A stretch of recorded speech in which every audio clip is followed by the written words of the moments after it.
How many counselors does your kid's school have? Answer, not enough.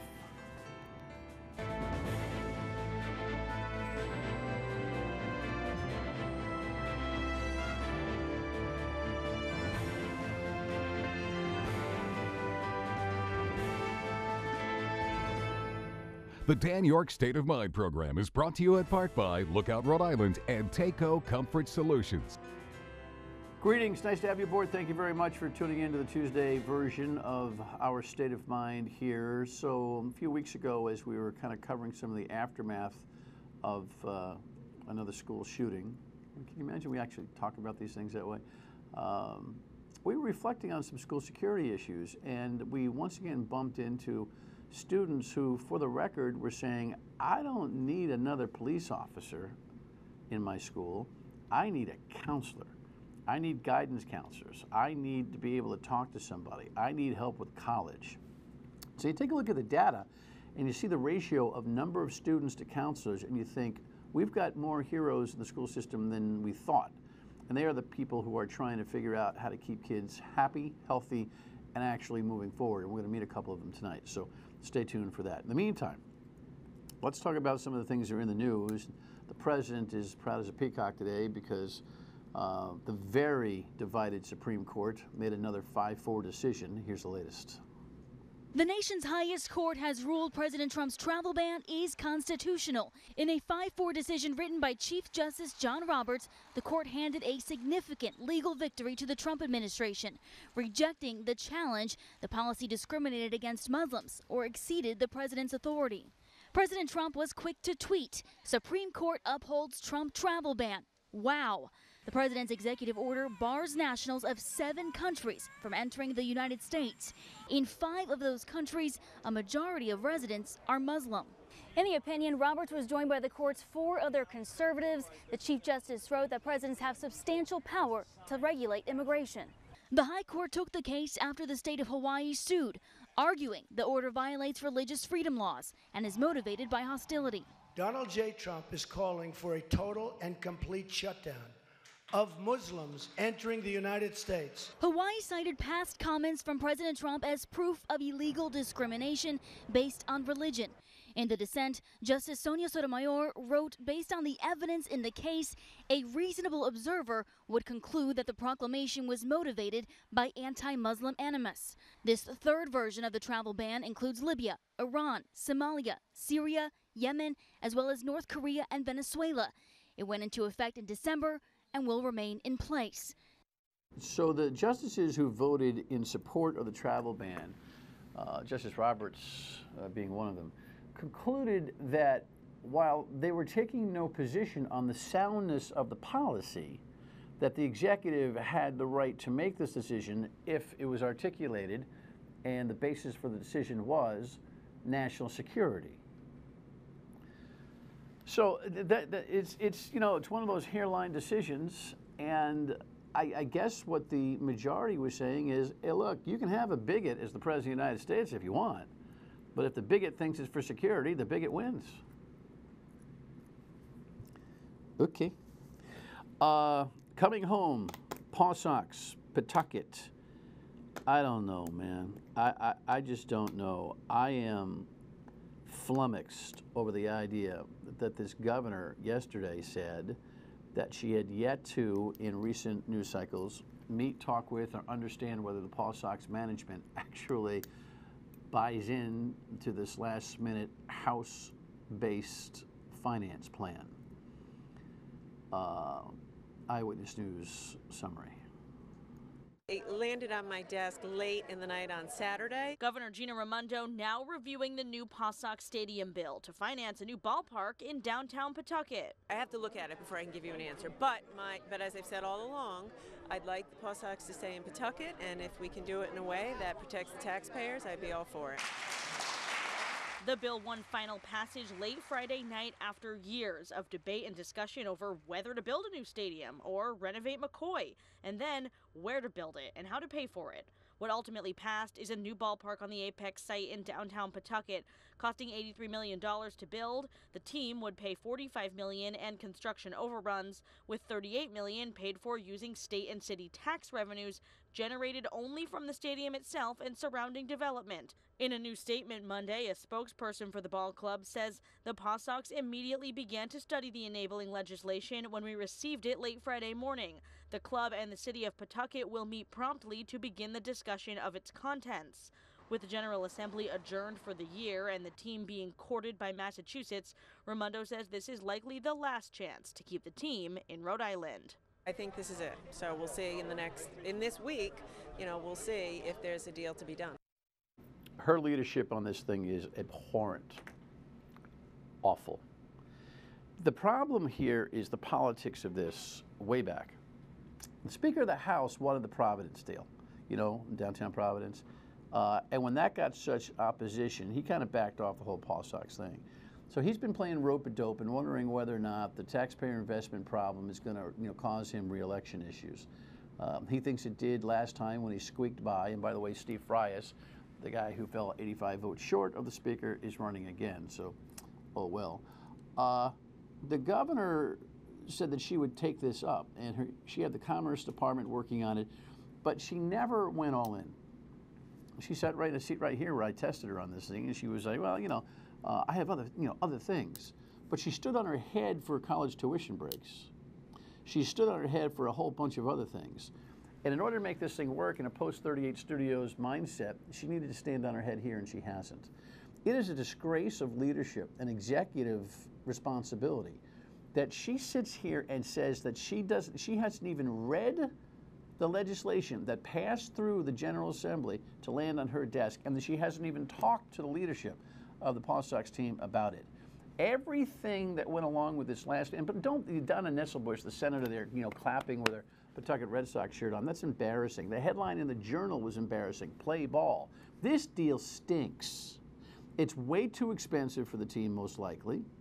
Nobody's making considerations over the idea that the International League demands a public-private partnership equation and model for a team like this to exist and to flourish and to stay in a location.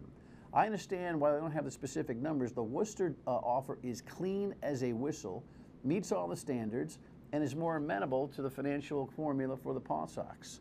Right now, if I were one of the voting owners on the Paw Sox, I'd pack my bags and leave. I don't want to see that happen, but I understand why it would, and frankly, why it more than could. Now, their problem is they got 30 home dates left. So they will review this process as long as Worcester has some patience and try to save some hot dog sales and put some fannies in the seats. But I'm telling you right now, if you're going to put any money on it, they're gone. When we come back, that conversation about school counselors, guidance, all of that next.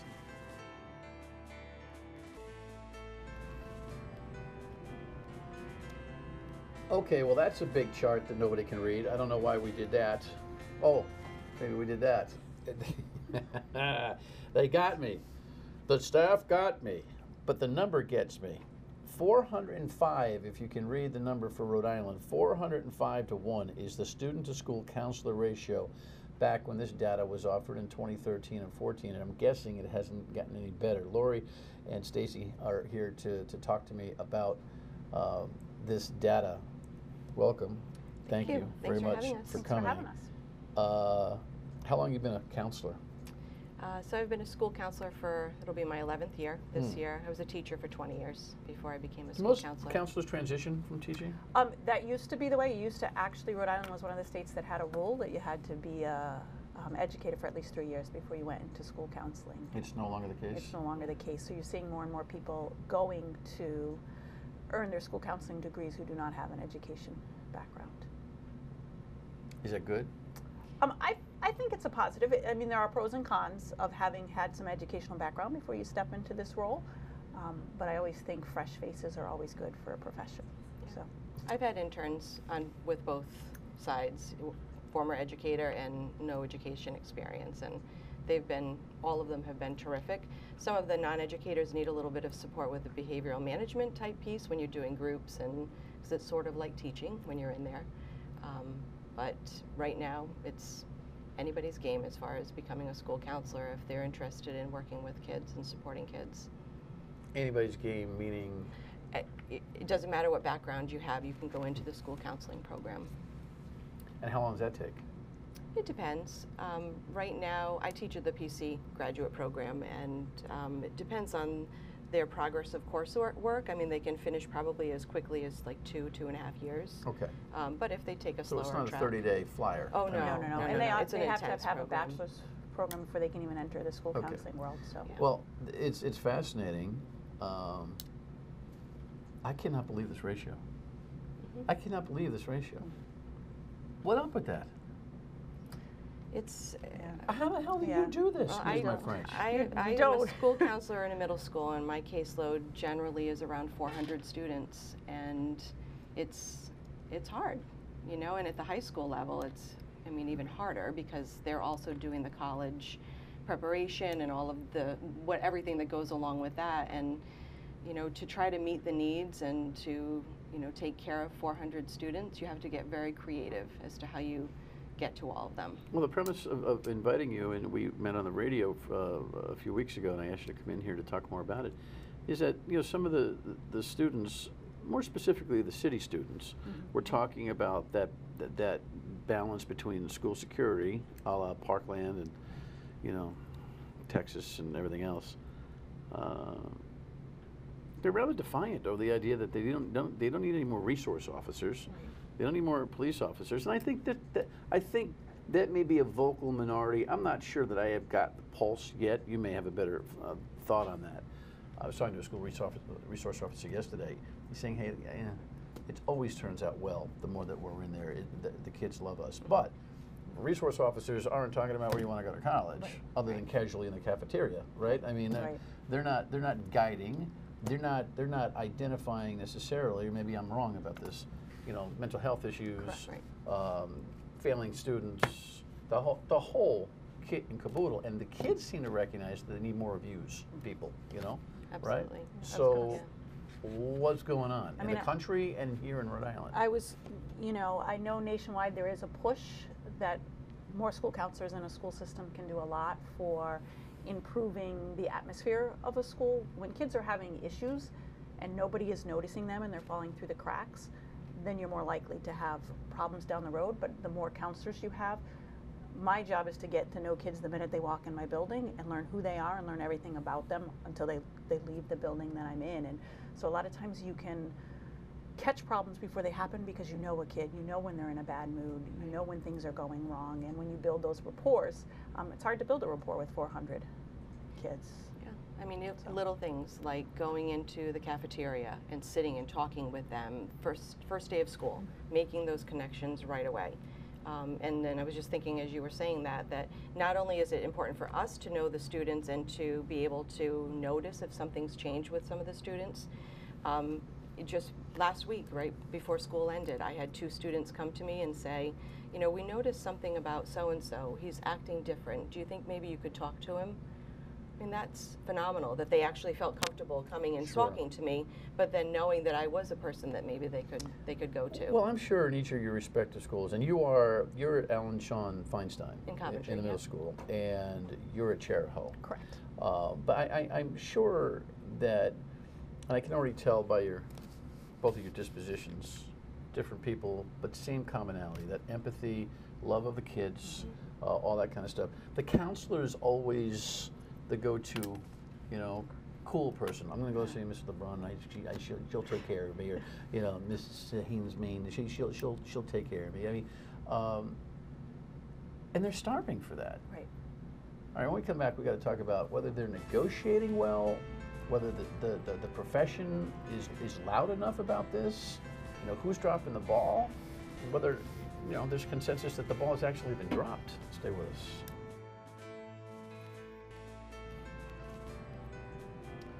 As a commissioner of education who's overdue for a visit here, and one of the questions I'm going to ask him is about this guidance counselor thing. The school, so I messed up the language last time. It's school counselor. Rhode Island school guidance. You don't like that word. Well, it's the old-fashioned. It's the go to old-fashioned. guidance. Go to guidance. It's old-fashioned, but it's different. We have a different role than guidance counselors So stop did a saying long time guidance. ago. Correct. Right. Yes. If you think of your guidance counselor from 20, 25 years ago, Right. you only went with them when you were filing your college application, perhaps, and we do so much more. And you went into their office and you sat with them, as opposed to what we talked about on the radio, You're where mobile. we're doing groups, we're doing classroom lessons, we're, really and truly, the going into the office is a very small piece of what we do now. Okay, so it's a different role. I'm pulling that word out of my vocabulary. Is the school counselor industry in the country and here in the state active enough? I didn't even know you had an organization, to be honest with you. I figured you're all in the teachers union or whatever. I think, unfortunately, I think the national organization is becoming more and more vocal, becoming more and more politically motivated to try to make some changes in this country. And unfortunately, our Rhode Island board is just a small group of volunteers who work full time. And so while we're trying to get some motivation to get some of these things changed and passed here, we work slowly because we're volunteers who only have so many hours in our day. So you've had legislation a decade or so in the past, right, but nothing lately. Correct. No, and we're actually in the process right now. We're getting a letter together, myself and the department head at PC, to send a letter to the governor and to the commissioner to kind of look at the whole elementary school counselor piece, because right now, I think there's only like 6 districts in Rhode Island that have elementary school counselors. And if you think about, if we really need to address the issue of the social emotional needs of our students, you need to start K to 5 or K to 6. Well, I learned as a parent, and I think many of us have, while going into it as your kids, growing up at 2 and 3 and 4 and 5, you're figuring, this thing doesn't really get going seriously until, 7th or 8th grade, 6th, 7th or 8th grade. What educational formatting has been done in the 1st, 2nd, and 3rd grade, even kindergarten, is life lasting. Mm-hmm. So if it's on the educational side, it's life lasting. So too is the mental health, socialization. It's got to be that early, Yes. right? Learning how to deal with, peer issues, learning how to be persistent, learning how to attack, problems in a way that's okay. Learning how to get out of your phone. Yeah. Well, social media is a huge piece of what we do You must now go anyway. nuts with that, right? Huh? All day long, every day, there's issues with different kinds of conflicts that occurred the night before on social media, and how it carried over into school, and now there's a problem. Do you talk to them about the, I call it keyboard cowardice. You can say a whole bunch of things when you're typing it in, but when you look at somebody in the eye. Correct. But you've got to handle that deftly. You can't be accusatory. It is such a delicate job that you.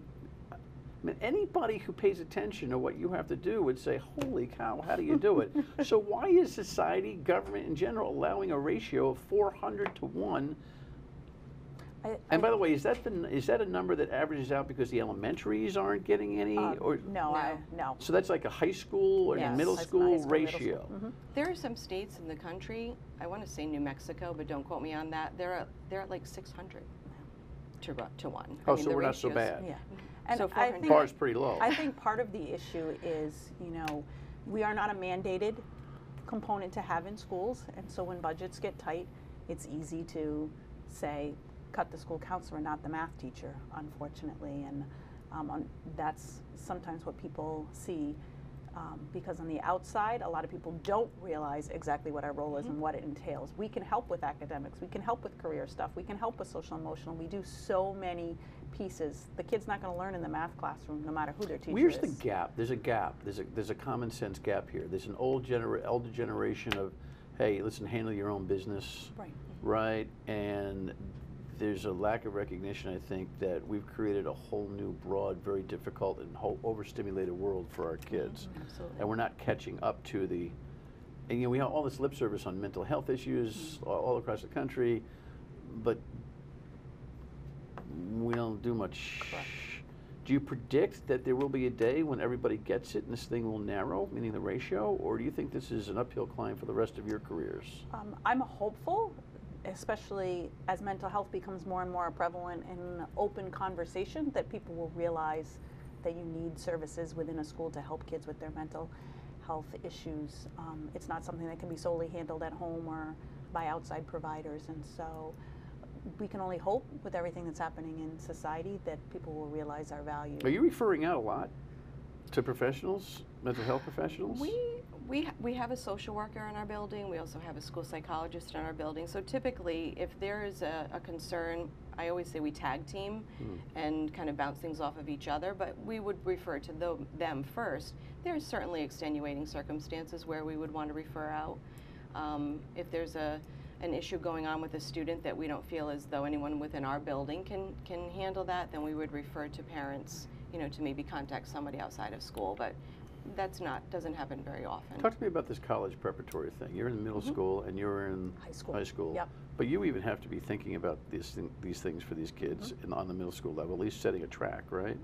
Sort of. What do you mean? College preparation, thinking about where to go to school. Oh, absolutely. And all that kind of thing. We start in 6th grade doing career and college readiness, and we have ILPs, which Stacy's been involved with a lot, where they're individualized learning plans. Every single student has to have one. And you know, this year I went into classrooms, taught lessons on goal setting, learning how to use their agenda and their time management, you know, and basically thinking about the future, just talking about the things that the lesson I did with them was about what they're passionate about. You know, what do you love doing? And so what careers out there could you think of? You know, and they're 6th graders. They don't necessarily know what they want to be when they grow up. But if they love animals, let's talk about what kinds of things you can do with animals. On the high school side, you must relate to the incredible pressure these kids feel about college decisions. It's actually so stressful for some kids, because not only do they have to worry about their academic profile, they have to worry about what their whole resume looks like and be involved in extracurriculars and activities and volunteering and being a leader. And they know these are all things that the school's looking at, and there's only so many hours in a day. A lot of peer competition too, isn't there? More and more kids, they've made it actually easier in some ways to apply through college by putting everything in an online kind of format, and a kid can do one online application and apply to 30 schools. So that increases the pools of colleges, so kids know they're one little tiny speck in a... I agree, that simplifies that process, but what it takes is the personal part out of it completely. Correct. Nobody talks to anybody anymore when they're making evaluations. Right. You know, it's even crazy. Applying for jobs, you know, they apply online. There's no personal piece to that either. We only have less than a minute here. What's the theme? You need help, right? Correct. So you're going to write a new law? You're going to ask for a hero in the legislature? Is that where the solution needs to be? What happens? We would love to see a law that at least mandates the ratio that the American School Counselor Association... Which is 250 to 1? 250 to 1. Down from 400 to 1. 400. Well, get cracking. Write your new law, and I know there's never enough time in a day, but when we saw this number, you know, talk about this amongst yourselves. We got to build a little social momentum to fix this problem, because it certainly is. Thanks for your great work. Thank you. Appreciate it. Thanks for having us. When we come back, final word. Stay with us. So, big decisions by the Supreme Court on this travel ban and the like. There's always the other side of that conversation, which is civil rights. We might focus on that a little bit tomorrow. We will continue to follow this Paul Sox finance thing. I mean, any minute now, somebody's going to burp out from that organization whether they like this plan or not, and whether that institution will remain or whether it will fly up Route 146. Tomorrow is also the last filing day for all those who want to run for office, so we'll have a close to final lineup. So we'll see you tomorrow night, and of course on the radio at 3 on WPRO. Thanks for watching. Good night.